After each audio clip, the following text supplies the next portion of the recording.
honey, excuse me. Teacher, ma'am, he can stand up and finish his answer, yes. What, you ain't got it now? Okay, I got one more, and that's it. You. Hey, he cannot talk with y'all talking. Okay, listen, you know what? That's not funny. Okay, that's a good answer. Okay, you got it, honey, because they had drugs and they had a weapon. Now, young lady, I want you to answer. And then that's it. After the young lady. No, I want you. I'm going to have you after her. You come on, honey, stand up. Like everybody got guns. Folks, we can't hear. Because you need to stand. When you're talking, you need to stand so your voice projects. What's that? You only raised your hand and you didn't.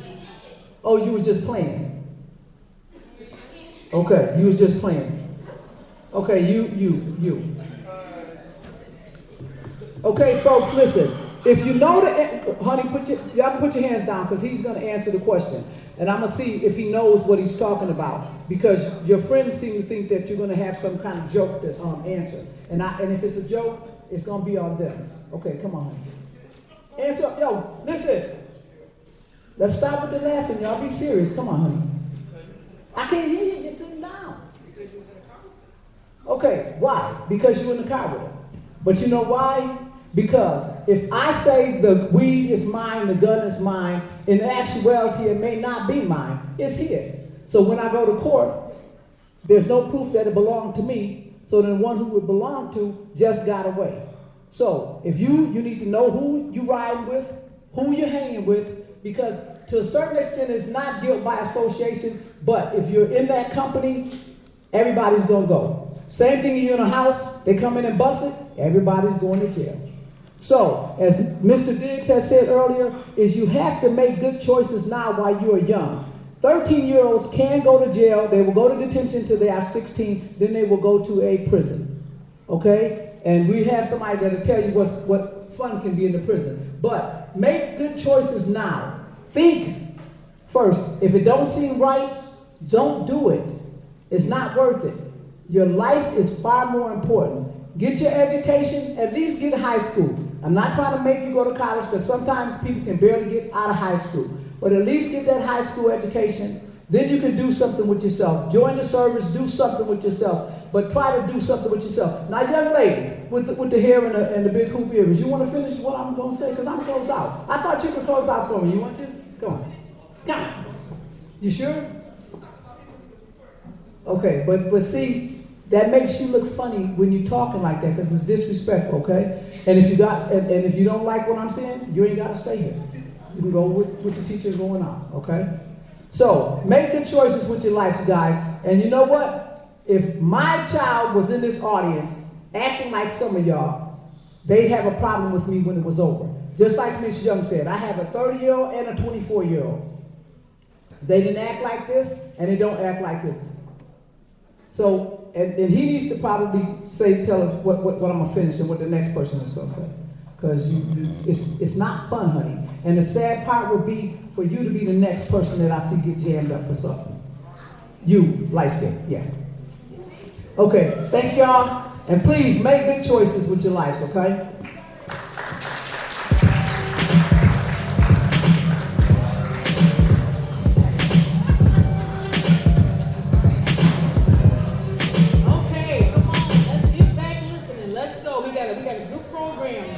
Are you guys having fun so far? Raise your hand. Talk to me. The speakers so far, what you listen to, isn't it interesting? Right? Huh? So basically, you heard from Mr. Antoine Diggs. He's out here in the community talking to you guys. Oh my God, man. This is wild. Wow, man. Our generation is in trouble. Okay. Listen up.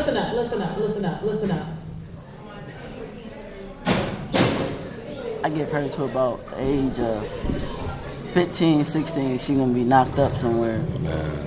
are locked up. Sad to see this. Yeah. She really said, why you telling us to stop talking to her? This is why. Crazy. This is why these programs such as these are important. Yep. This is why this is important. We trying to help save your life. Because every time you turn that television on, what do you see in the news? All right. So my question to you is, like I said before, we're here to save your life. We're trying to. We're trying really, really hard. You heard so far, you've had 2 great speakers so far. They're giving you insight on what can happen if you do not follow rules.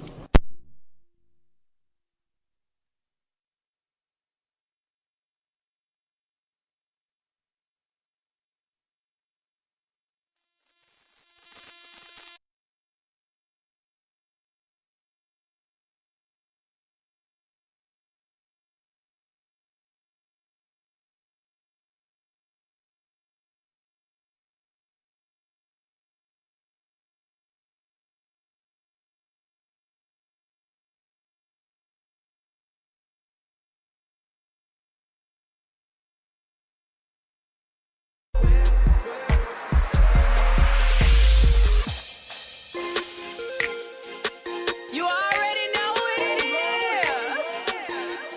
Silent talk. Silent talk.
By the time you reach teenage years in high school,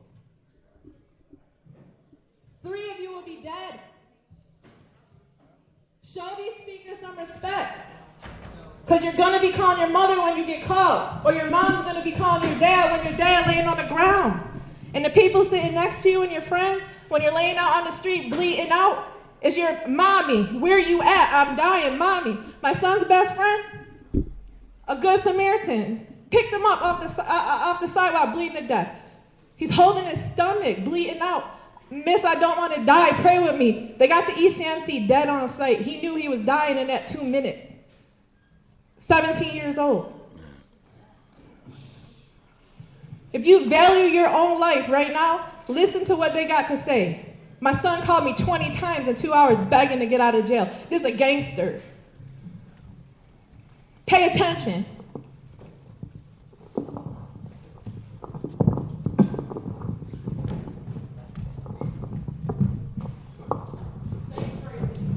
Okay. The reason why I brought these two young men up here on the stage with me, because I'm in a community and I deal with them on a regular basis. So I want them to sit up here with me so they can hear me real closely, what I have to say. Again, my name is Ms. Paulette Allen Chapman. I am the Executive Director of Teens in Progress.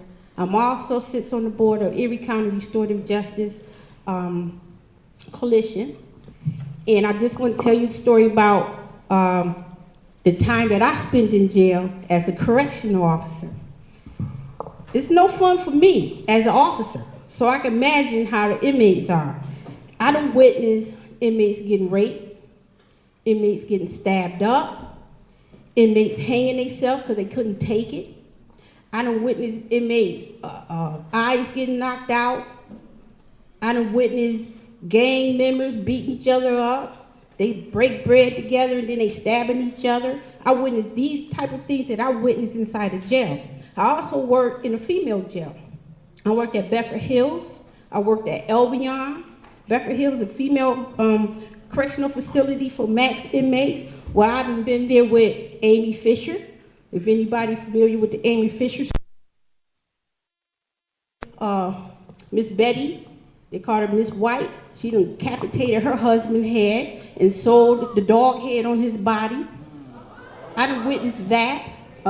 Gail Trait, who killed 4 of her kids because she had a mental breakdown because she couldn't deal with her kids.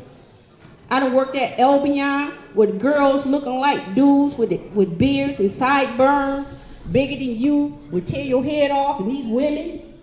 I done worked in the max jail. I done worked in a receivership where they received the inmates from the county jail, downstate correctional facility where Tupac came through, Christopher,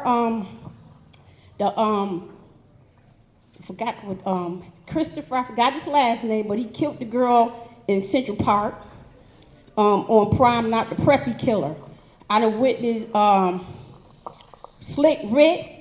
He was in there. He was the feed-up guy, feeding up the inmates who couldn't come out. I done witnessed a lot of things inside this jail. But see this little green book right here? This is my rule book. This book right here helped me control the population that I dealt with. My job was care, custody, and control. This book right here helped me get control. My favorite rule in this book is 106.10. That means refusing a direct order. That means when I tell you to be quiet, I mean be quiet.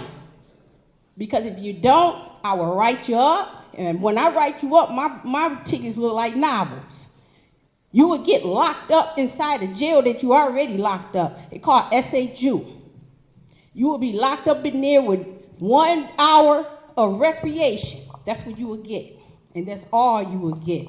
We tell you when to go shower. We tell you when you can eat. We tell you when you can go outside. We tell you when to get up off that bed. We tell you go wash up. We tell you to clean up. We tell you to clean up your queue. And if you don't do none of that, you'll get that 106.10.